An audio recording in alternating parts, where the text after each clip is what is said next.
Good morning students, welcome you all. I am Nidhi Goyal, Assistant Professor ABST. बच्चों हम लोग अपना income tax continue कर रहे हैं। Income from business and profession head में हमने अभी तक पढ़ा कि कौन कौन से एक्सपेंसेस हैं जो कि अलाउेबल हैं, अलाउड होते हैं, ठीक है, कौन से ऐसे एक्सपेंसेस हैं जो कि डिसअलाउड हैं। देन उसके बाद कुछ एक्सपेंसेस ऐसे होते हैं जो कि कुछ स्पेशल सर्कमस्टांसेस में डिसअलाउड होते हैं, है ना। ये सारी कैटेगरीज हम स्टडी कर चुके हैं। और कुछ एक्सपेंसेस ऐसे हैं जो कि हमारे सामान्य वाणिज्य के सिद्धांतों के अनुसार, यानी जो जनरल कमर्शियल प्रिंसिपल्स हैं उसके अकॉर्डिंग स्वीकृत होते हैं, अलाउड होते हैं, ठीक है। वो सारे वही एक्सपेंसेस हैं जो अब तक आप पढ़ते चले आ रहे हैं, जो बिजनेस के operation, advertising, selling, distribution etcetera से रिलेटेड हैं। ओके, देन अब हम आगे बात करते हैं बच्चों कि जो भी हमने प्रोविजंस इसमें पढ़े हैं, ठीक है, जिस भी तरह की चीज़ें आपने जो भी प्रोविजंस पढ़े हैं उनको किस तरीके से आप प्रैक्टिकल में यूज़ करेंगे, यानी कि इस पर बेस्ड अगर आपको कोई प्रॉब्लम दे दी जाए, क्वेश्चन दे दिया जाए, तो आप उसको किस तरीके से सॉल्व करेंगे। तो देखिए, इस पर बेस्ड हम एक प्रॉब्लम लेते हैं और उस पर डिस्कशन करते हैं। ओके, सो देखिए, profit and loss account of Shri Shyam Lal for the year ending 31 March 2020 is as under. ठीक है, 31 मार्च को मिस्टर श्यामलाल का P&L अकाउंट हमें दिया है ना। डेबिट साइड पे सारे एक्सपेंसेस दिए हैं, क्रेडिट पे इनकम्स दिए हैं। नीचे देखिए अदर इन्फॉर्मेशन में scientific research expenses are in relation to a payment made to a research association approved by the central government in this behalf. Scientific research expenses के बारे में क्या कहा उसने कि वैज्ञानिक शोध के व्यय ऐसे शोध संस्थान को दिए गए हैं जो कि केंद्र सरकार से अनुमोदित है। यानी कि अगर आप किसी भी अप्रूव्ड सेंट्रल गवर्नमेंट इंस्टीट्यूशन को कुछ भी पेमेंट्स करते हैं तो फिर आपको कितनी डिडक्शन दी जाती है, वेटेड डिडक्शन दी जाती है। हमने इस पर बात की थी और यहाँ आपको 100 की जगह 150% डिडक्शन दी जाएगी। Clear. Sales tax expenses include a sum of ₹200 being the amount of interest for late payment of sales tax. ठीक है, आपने सेल्स टैक्स का पेमेंट लेट किया और उसके लिए आपने 200 रुपये इंटरेस्ट का पे किया, तो बच्चों ये भी अलाउड एक्सपेंस है। क्यों अलाउड एक्सपेंस है? जस्ट बिकॉज सेल्स टैक्स आपका बिजनेस का खर्चा है तो उससे रिलेटेड इंटरेस्ट भी बिजनेस का ही होगा। Payment of sales tax was not made through cross cheque और क्रॉस बैंक ड्राफ्ट। और इस तरह की जो सेल्स टैक्स का पेमेंट है वो बैंक ड्राफ्ट से नहीं किया गया है, इससे कुछ फर्क नहीं पड़ता, सेल्स टैक्स एक अलाउड एक्सपेंस है। During the previous year, Mr. Shyamlal donated goods costing ₹2500 to a public charitable institution, but no entry was passed in the books of accounts. The sale price of such goods is ₹3000. क्या कहा जा रहा है हमसे? एक charity के लिए पुण्यार्थ संस्था को दान किया, 2500 कॉस्ट थी उसकी, ठीक है, और जिसकी सेलिंग प्राइस है 3000। सेलिंग प्राइस से हमें मतलब नहीं है, अगर उसने 2500 रुपये का कुछ भी डोनेट किया है तो ये डोनेशंस चैरिटी डिसअलाउड होती हैं, तो हम क्या करेंगे, 2500 पूरा का पूरा डिसअलाउ कर देंगे, है ना। Then you are required to compute his income from business for the assessment year 2021। आपको असेसमेंट ईयर 2021 के लिए टैक्सेबल इनकम कैलकुलेट करनी है, ठीक है। अच्छा, एक बार ज़रा ऊपर P&L अकाउंट को देखिए, क्रेडिट साइड ले रही हूँ मैं पहले। Gross profit no problem, bad debts recovered, earlier allowed is deduction. कौन से बेड डेब्ट्स रिकवर हुए हैं? जिन्हें कि हमने पहले एक डिडक्शन की फॉर्म में लेस कर दिया था, ठीक है, लेकिन अब आपको जब ये रिकवर हो रहे हैं तो ये आपकी इनकम है तो कोई प्रॉब्लम ही नहीं है। जब इनकम है तो अब इस पर टैक्स दे दीजिए। सन्ड्री ट्रेड रिसीट्स, ठीक है, ट्रेड रिसीट्स में क्या है, including 10,000 receipt from a competitor for not selling goods in south India. आपने किसी से कोई कॉन्ट्रैक्ट किया कि भाई मैं साउथ इंडिया में अपने गुड्स सेल नहीं करेंगे, हम अपनी कंपनी लॉन्च नहीं करेंगे, तो फिर इस कंडीशन में ये इनकम भी आपकी बिजनेस इनकम है, it's a part of business income और ये टैक्सेबल होगी। Clear. Interest on debentures of a company net. बच्चों, अगर कंपनी को डिबेंचर्स पर इंटरेस्ट की फॉर्म में कोई भी इनकम होती है तो ये किसका पार्ट होगी? Interest on debentures, it's a part of other sources, ठीक है, ये अदर सोर्सेज हेड में टैक्सेबल होगी, तो हम इसे यहाँ से लेस कर देंगे। रेंट फ्रॉम प्रॉपर्टी, प्रॉपर्टी से आपको कोई रेंट मिल रहा है, हाउस प्रॉपर्टी का है, यहाँ से लेस कर दीजिए। देन डेबिट साइड पर आइए, सैलरी बिजनेस का एक्सपेंस है, trade expenses, rent and rates, discount and allowance, advertisements, सब नॉर्मल खर्चे हैं बिजनेस के। लेकिन गिफ्ट्स एंड प्रेजेंट्स, आप अगर कोई गिफ्ट या प्रेजेंट्स देते हैं ना तो ये डिसअलाउड एक्सपेंस है, जस्ट बिकॉज हमने बात की थी कि जो भी गिफ्ट्स हैं, प्रेजेंट्स हैं, चैरिटी है, ये सब डिसअलाउ होती हैं। Then repairs and renewals, life insurance premium. ध्यान दीजिए, लाइफ इंश्योरेंस प्रीमियम पर्सनल खर्चा है, ठीक है। अगर आप ओनर की लाइफ पर कोई भी प्रीमियम पे करते हैं तो ये ड्राइंग्स हैं, तो ये डिसअलाउड एक्सपेंस हैं, वापस ऐड कर दीजिए। इंटरेस्ट ऑन कैपिटल, आप ओनर को किसी भी तरह का कुछ भी पेमेंट्स करते हैं, ठीक है, उसकी कैपिटल पर इंटरेस्ट, ये भी डिसअलाउ हो जाएगा। बैड डेब्ट्स अलाउड हैं, अलाउेबल डेप्रिसिएशन कोई प्रॉब्लम नहीं है। Travelling, sales tax paid, scientific research expenses, इसका पॉइंट नीचे दिया हुआ है। बच्चों आपको क्या करना है, अगर ऊपर दिए गए आइटम्स में से किसी से भी रिलेटेड कोई भी एडिशनल इन्फॉर्मेशन दी है तो आपको ऊपर P&L अकाउंट में उस पर हल्का सा मार्क लगा लेना है, जिससे आपको ये ध्यान रहेगा कि हमें इसका कुछ एडिशनल प्रोविज़न यहाँ पर एप्लीकेबल करना है ना। तो हमने साइंटिफिक रिसर्च के नीचे बात की, क्योंकि ये अप्रूव्ड इंस्टीट्यूशंस को दिया गया है तो यहाँ पर हमें 150% रिडक्शन देनी है। तो अगर ये अमाउंट 3000 का है तो नीचे हम एडिशनल इसको कितना और दे दें, 50%, 1500, तो 1500 और नीचे लेस हो जाएगा। कॉपीराइट परचेज्ड ऑन 18/10/2019, आपने कॉपीराइट्स परचेज किए। बच्चों हमने बात की थी इंटेंजिबल एसेट्स पर 25% डेप्रिसिएशन की डिडक्शन दी जाती है, और फिर हमने उसमें ये भी बात की थी कि अगर आपने ये एसेट 180 डेज से कम टाइम तक यूज़ की है तो फिर उस पर रेट हाफ हो जाती है ना। और अगर आपने 180 और से ज़्यादा दिन के लिए यूज़ किया है तो फिर आपको पूरा का पूरा डेप्रिसिएशन मिलेगा। अब चूँकि इंटेंजिबल एसेट्स पे 25% डेप्रिसिएशन है तो इसका हाफ यहाँ पर देंगे। आप काउंट कर लीजिए 18 अक्टूबर से, साफ दिख रहा है अक्टूबर का, नवंबर, दिसंबर, जनवरी, फरवरी, मार्च, 5 मंथ्स हुए, और अक्टूबर में केवल 18 डेज हैं, 18 अक्टूबर से है तो इसका मतलब 6 मंथ से कम है। आप डेज काउंट करके कैलकुलेट कर लीजिएगा। तो इस कंडीशन में हम डेप्रिसिएशन की रेट को 25 की जगह कितना कर देंगे, 12.5%। Okay. Goodwill written of, goodwill, अगर आप कोई भी गुडविल राइट ऑफ करते हैं, ठीक है, तो ये आपका बिजनेस का एक्सपेंडिचर नहीं है और इसे डिसअलाउ कर दिया जाएगा। देन एंटरटेनमेंट एक्सपेंसेस हैं, ये अलाउड एक्सपेंसेस हैं, no problem. Net profit transfer to capital account, ठीक है। ठीक है बच्चों, अब देखिए हम इस क्वेश्चन को सॉल्व करते हैं, है ना। असेसमेंट ईयर 2021 के लिए हम अपनी कैलकुलेशंस करते हैं। सो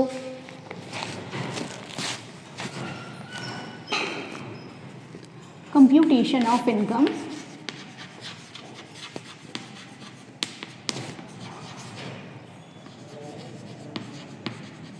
फ्रॉम बिजनेस हेड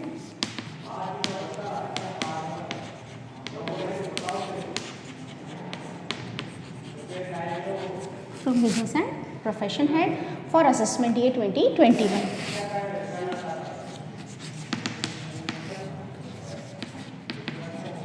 है ना, ये आपको ज़रूर मेंशन करना है कि हमारा असेसमेंट ईयर कौन सा है। क्लियर।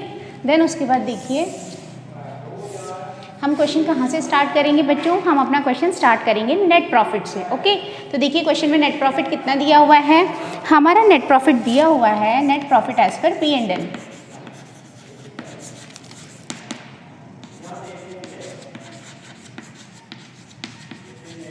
दिया हुआ है क्वेश्चन में 28,250, है ना। अब इसके बाद हम क्या करें, ऐसे जो एक्सपेंसेस हैं जो कि इस हेड में लेस नहीं होने चाहिए थे लेकिन हमने लेस कर दिए हैं, तो हम क्या करें, हमसे मिस्टेक हुई, हम उन्हें हटाने के लिए वापस ऐड कर दें, उल्टा काम कर दें, तो आप डिसअलाउड एक्सपेंसेस ऐड कर दीजिए। ठीक है, इसके लिए आप क्या देखेंगे, डिसअलाउड एक्सपेंसेस। इसके लिए आप P&L अकाउंट का डेबिट साइड देखेंगे। अभी हमने डिस्कस किया, तो देखिए डेबिट साइड से क्या क्या आएगा इसके अंदर, कोई भी गिफ्ट्स या प्रेजेंट्स अगर आपने दिए हैं तो वो डिसअलाउड हो जाएंगे। ठीक है, देन हमारी चैरिटीज़ थी वो डिसअलाउड हो जाएंगी, लाइफ इंश्योरेंस प्रीमियम, अभी हमने ये सारी चीज़ें डिस्कस की थी, है ना। गुडविल रिटर्न ऑफ,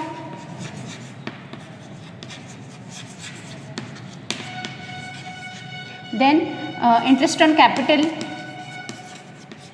ठीक है, ये सारी की सारी चीज़ें यहाँ पर डिसअलाउ हो जाएंगी। देखिए क्वेश्चन में कुछ रह गया है क्या, गिफ्ट्स एंड प्रेजेंट्स आ गया, चैरिटीज़ आ गई, लाइफ इंश्योरेंस। बच्चों कॉपीराइट्स पर आप दो तरीके से कर सकते हैं, या तो आप पहले पूरा का पूरा कॉपीराइट डिसअलाउ कर दीजिए और नीचे उस पर डेप्रिसिएशन की डिडक्शन दे दीजिएगा, या फिर आप नेट अमाउंट निकाल के डिसअलाउ कर दें। ज़्यादा अच्छा यही है कि जितना हमने लेस किया है पहले हम उसे पूरा ऐड कर देते हैं, देन उसके बाद नीचे डेप्रिसिएशन की छूट दे देंगे। ठीक है, तो मैं यहाँ पर कॉपीराइट्स भी डिसअलाउ कर देती हूँ। ठीक है, अब आप इनके जो भी अमाउंट्स हैं वो अपने क्वेश्चन से मेंशन कर लीजिए यहाँ पे कितने कितने अमाउंट्स हैं।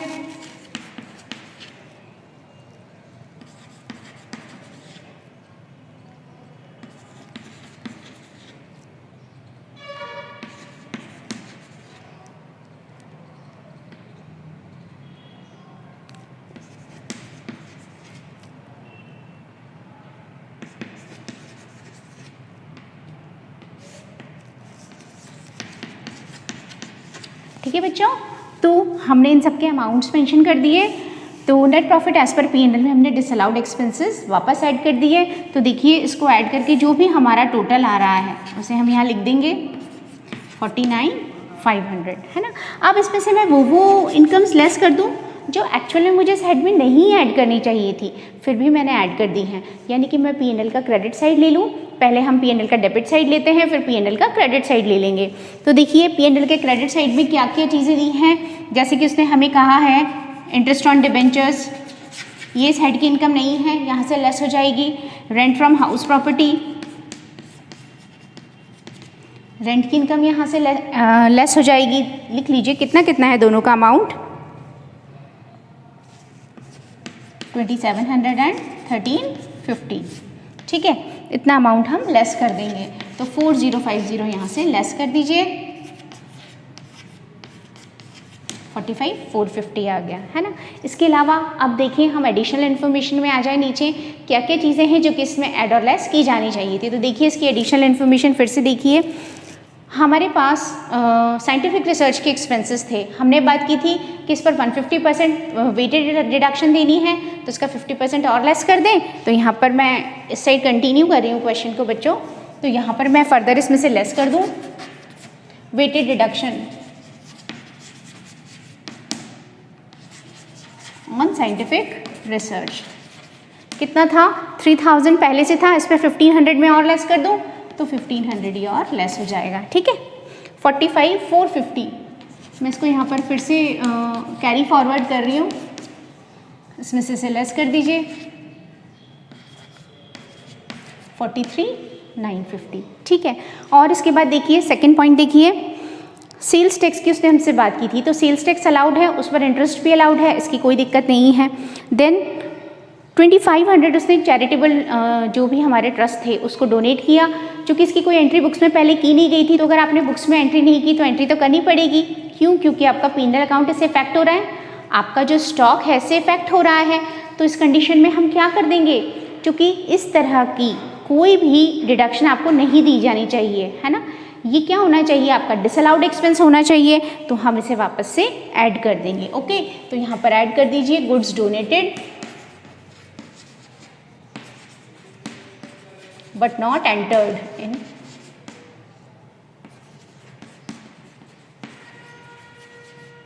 books। कितने के गुड्स डोनेट किए बच्चों, हमें यहाँ पे कॉस्ट से ही मतलब होता है, ध्यान दीजिएगा, हमें इसके सेलिंग प्राइस से कोई मतलब नहीं है। 46,450। और यहाँ हमने ये जो कॉपीराइट डिसअलाउ किया था ना, इस पर हम डेप्रिसिएशन की रिबेट दे दें।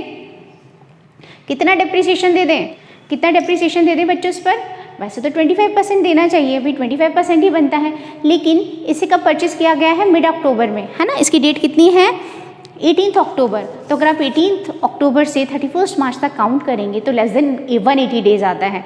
तो ऐसी कंडीशन में इस पर 6 मंथ्स का डेप्रिसिएशन ही अलाउड होगा, यानी कि हमारी डेप्रिसिएशन की डेट जस्ट हाफ हो जाएगी। ओके, तो यहाँ पर मैं लेस कर दूँ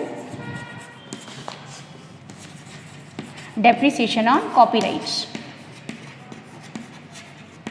हमारी कॉपीराइट्स की कॉस्ट कितनी है बच्चों, हमने कॉपीराइट्स लिए 5000 के, और इस 5000 पर अब मेरी डेप्रिसिएशन की रेट कितनी हो जाएगी, 12.5%। तो यहाँ पर मैं केवल 12.5% की ही छूट दूंगी। 625 इसमें से लेस हो जाएगा, और ये हमारा आ गया है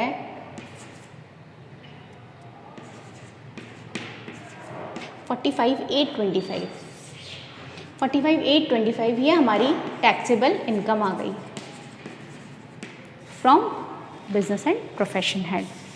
ठीक है, आई होप आपको समझ आया। फिर से देखिए हमने क्या किया, हमने net profit as per P&L लिया 28,250, फिर उसके बाद हमने P&L अकाउंट का डेबिट साइड लिया, डिसअलाउड एक्सपेंसेस जो कि अलाउ नहीं थे, जिन्हें लेस नहीं करना था लेकिन फिर भी कर दिया है, तो कोई बात नहीं, हम उसे करेक्ट कर देते हैं।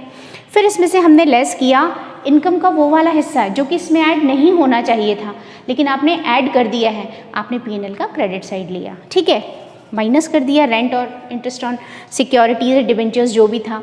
फिर उसके अलावा हमारा साइंटिफिक रिसर्च एक्सपेंस पे हमें वेटेड डिडक्शन मिलती है, तो उस पर 50% वेटेड डिडक्शन दे दी।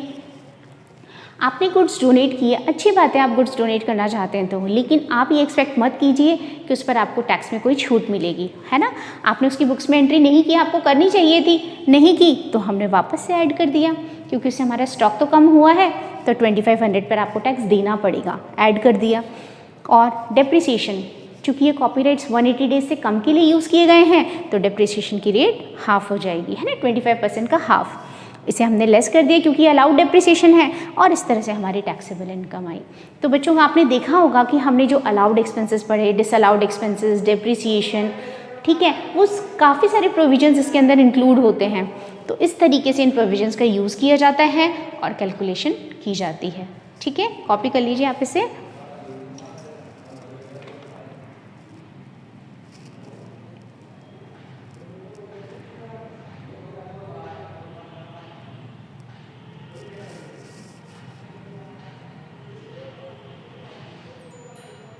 तो बच्चों आई होप आपको एक प्रॉब्लम अच्छे से समझ आई, क्वेश्चन समझ आया। आप इस चैप्टर की सारी एग्जांपल्स अच्छे से कीजिए। जैसे जैसे आप एग्जांपल्स करते चले जाएंगे, आपको जो जितनी भी प्रोविजंस हैं वो ऑटोमेटिकली लर्न होते चले जाएंगे, है ना। हर बार जो भी प्रोविज़न आपको समझ नहीं आता है किसका क्या होना है, आप अपने पीछे नोट्स में चाहिए, वीडियोज़ में हमने सारे नोट्स शेयर किए हैं, ठीक है। आपने वो प्रोविजंस आई होप नोट किए होंगे अपने रजिस्टर्स में, तो उन्हें बार बार देखिए, तो आपको ये प्रोविजंस लर्न हो जाएंगे। और फिर भी आपको कोई प्रोविज़न ऐसे लगते हैं कि नए हैं, उसमें कवर नहीं हुए हैं, तो उन्हें अपने नोट्स में लिख लीजिए, ठीक है, पेज नंबर, क्वेश्चन नंबर, जिस भी तरीके से आप करते हैं। तो आई होप अब हम नेक्स्ट लेक्चर में इसी पर बेस्ड और प्रॉब्लम्स करेंगे, ठीक है, और इससे रिलेटेड कुछ प्रोविजंस भी करेंगे। थैंक यू बच्चों।